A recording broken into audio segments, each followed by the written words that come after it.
A lot of you may not know, I'm an author and I have written 2 books, and one of them is called How to Read One Book a Week. And you're right, you can finish 1 book a week. And now the books can be not just books, it can be blogs, it can be articles, it can be any research materials, or anything that is there out there for you, that are waiting there for you to consume, and you don't have any time how to do it. And as somebody who already wrote a book on it, I can spend the entire workshop or a kind of a seminar on this. So what I did was that I'm going to pick up 4 techniques that you can implement today to make a drastic improvement to how you read. I want you to imagine the scenario where every weekend I am walking to a bookstore. It could be Barnes and Nobles or any bookstore. It's around 4 or 5 o'clock in the evening, and I went to the self-help section or leadership section or finance section, and I take 3 books, which I like, and I get a coffee. And I come and sit on my desk, on the chair that is there on the Barnes and Nobles. After 1 hour, I keep these 3 books back to shelf. I discard my coffee, and I finish these 3 books. It took me 20 minutes to read 1 book, which means every week, in 1 hour, I finish 3 books. Every evening I have a routine where I read, and it's another 2 books. So sort of in a week it's 5 books. So it's not very difficult, and I'm going to explain specifically what you can do to actually make a drastic improvement to your reading habit. There are 4 specific techniques I want you to remember. That's very critical when you go for reading. And that is, first is motivation, second is the writer's style, and third is visual scanning, and fourth is hand thumb.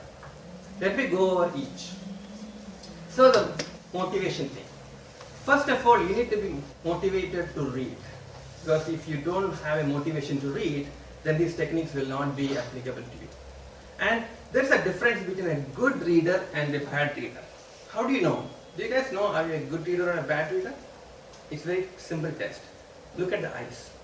If you see somebody reading a book and holding it like this, you are a slow reader. Because that's how we learn how to read. So when we are as a kid, we were taught that we need to hold our hand on the line, and we started reading like this. And that became the way we read throughout our adult life as well. Even still now, we read as we are taught to read. And that is not the way we should read now. Because if you read like this, you are restricted by the lines in the book. Which means that if you have a 200-page book, it's going to take that much time for you to read. The actual approach to reading, that's my first technique, is visual reading. So imagine you have a book that you want to read. So usually compared to the reading like this, where you go like this, think like you have 2 lines here. So you cut the book into 2 lines, and then you look like this. So you know, look at the images that you have here. You don't look at the image and read like this. You visually look at the image as a whole.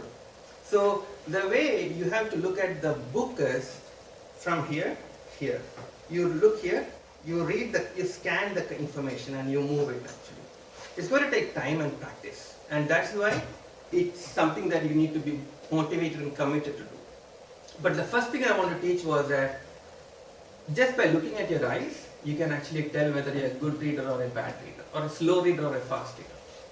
Now, I want to explain about the second thing I want to tell, which is the writer's style. Whenever we get a book, what do? We just jump into the book. We want to read it immediately. We want to get the information immediately. Wait. I want you to spend the first 2 minutes to identify the author's style he used in that book. That gives you clues how you can get what you really want out of it. Does he have a good table of content? Scan the table of contents to see how he organizes the chapters. He'll give you which chapters are going to be relevant to you or which are not important to you. Look at every chapter and scan it one by one and see whether he has a summary at the end of the chapter. If he has a summary at the end of the chapter, you don't need to read the actual content. I don't even read it. I take a book, if I know he has a summary, I read the summary first.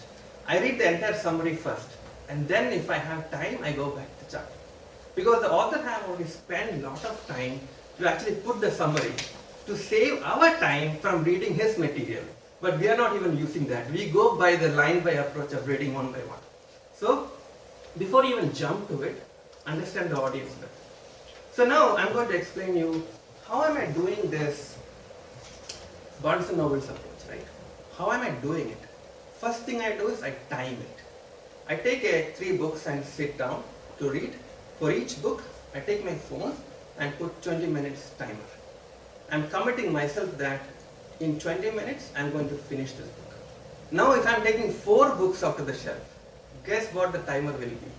15 minutes. A book is like a story. Every time you read a book, it opens itself more to you. You can spend 2 days on a book and 20 minutes on a book. The level of information you get will be different. So the question you want to ask is, can I time it? So next time you have a book that you want to read, let's say one of the books that you have that you want to finish reading, put a timer. Start with a timer that I'm committed, put a to-do list and say 20 minutes I'm going to finish this. Once you have the commitment, then it becomes easy to finish it.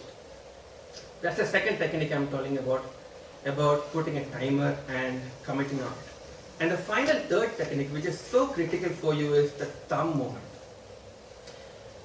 Take a book again, and usually what we do, we read with our eyes. Our hand is not used very much, right? We should actually start using our hand also to finish the book. So next time, once you go back to home, just try this technique in your house. Keep your hand at the end of this page here, and as you read the page, start moving your hand down. And set the intention to the brain that by the time you finish here, you have finished the book. Finish the page. Magically, your brain will scan for words that's going to give you information. So, if you look at it, I'm going to look at this one. Look at mine. I'm done. I read the chapter. Just a scanning thing. So it's very simple. So all I invite you to is just give it a try. If you like this technique and want to learn more, go to readoneBookaweek.com and you can get this entire book for free. Thank you so much.